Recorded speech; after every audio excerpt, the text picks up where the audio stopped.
I am Phil Heimlich, and we call this the radical middle.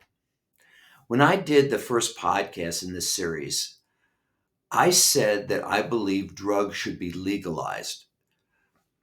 A couple of my friends, maybe some of you watching this now, got back to me and said, "What do you mean? Where in the Bible does it say drugs should be legal?"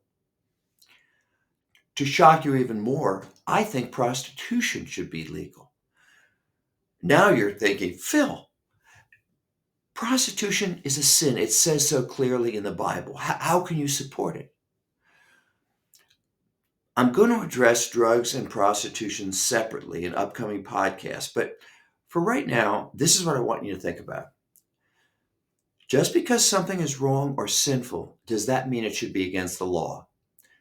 If you believe that, then we ought to be locking up the liars, the adulterers, and the homosexuals. Homosexuality, by the way, used to be illegal in most states, which led to some pretty terrible consequences. I'm guessing, though, that even though you would consider those behaviors wrong, you don't think they should be against the law.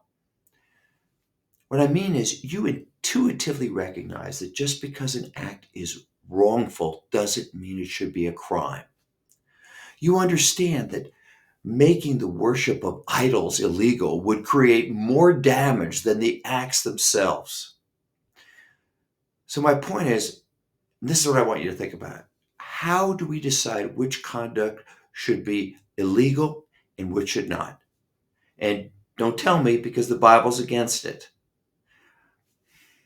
I'm Phil Heimlich, and this is the Radical Middle.